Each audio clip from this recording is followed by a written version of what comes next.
Jesus wants to speak and to listen, so we'll speak and listen with Jesus. Come, divine will. Come speak in my speaking. Come listen in our listening. Come breathe in our breathing. Come think in our thinking. Volume 6, November the 8th, 1905. The first step to enter the will of God. Please forgive the polka dot socks. After I struggled very much, he came for just a little and told me, "My daughter, it happens to the soul who resigns herself to my will as to someone who, getting close to some beautiful food in order to look at it, feels the desire to eat it. And as his desire is excited, he begins to enjoy that food and to transmute it into his flesh and into his blood."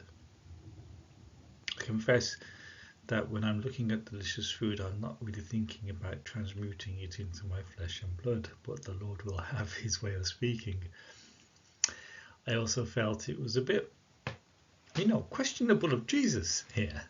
Lord, Louisa doesn't eat food. She has a couple of grapes every morning, maybe, and the Eucharist later in the day. Her food is the will of God. It's a bit harsh, using delicious Italian food as an example of your will. But there we go. We can learn the lesson from this, can't we, folks? So think of this during the season of Lent.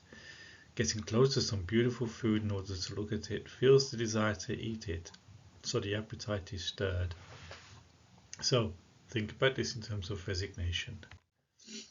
Had he not seen that beautiful food, the desire could not have come, he could not have experienced its taste, and he would have continued to remain on an empty stomach. So this is us before we encountered the divine will. We continued to remain on an empty stomach. Then Jesus sent somebody into our life, or sent a YouTube video our way, or a podcast our way, or a leaflet or a book, and suddenly we are exposed to the gift of living in the divine will. We see the morsel. My image that comes to mind is on a Friday in England, walking downwind from a fish and chip shop and smelling the cooking chips on the wind. And no matter whether I've just eaten or I'm got an empty stomach, it always smells absolutely delicious. I guess it's one of the things of the British tradition. The smell of the fish and chip shop just cannot be beaten. Now, such is resignation for the soul. As she resigns herself, in her very resigning, she sees a divine light. And this light dispels what prevents her from seeing God.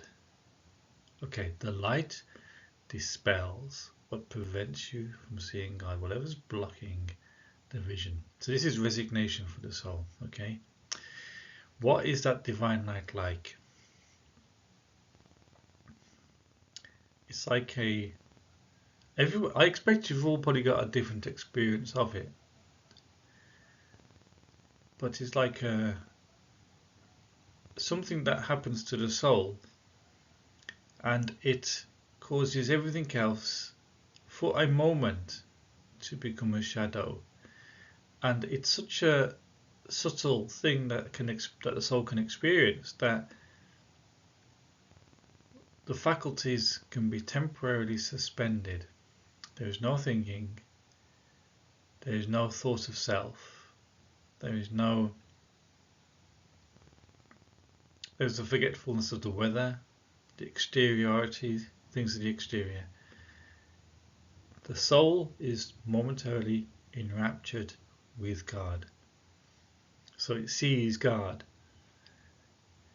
Now, as she sees God, she desires to enjoy him, because there's that moment of light. And whilst she enjoys him, she feels as if she were eating him, in such a way as to feel God himself all transmuted into herself. Why? Because the only nourishment for the soul is God. The only nourishment. God himself is food for the soul. Unless you eat my flesh and drink my blood, you have no life within you. The Eucharist is food for the soul. Therefore, it follows that the first step is to resign oneself. So let's do it. Let's actually do it right now. Jesus, I resign myself to your divine will. Simple, right? And let the light shine. The second is to desire to do the will of God in everything. Now notice the word desire. It doesn't mean you're going to succeed. It means you're going to desire to do the will of God in everything. Then God does the work. Jesus does the work. The third is to make of it one's favourite food. I know many of you out there who watch these videos. I know many of you hunger for those teachings and thirst for them. Chew them slowly. Enjoy the flavour. The fourth is to consume the will of God within one's own. So I pray for you. I pray the Lord send you an angel who will help you to take the fourth step, to consume the will of God within your zone, to transmute it the way you would transmute normal food.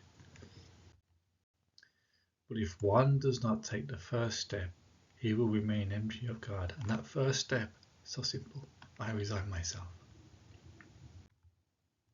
Isaiah 30, 20 and 21.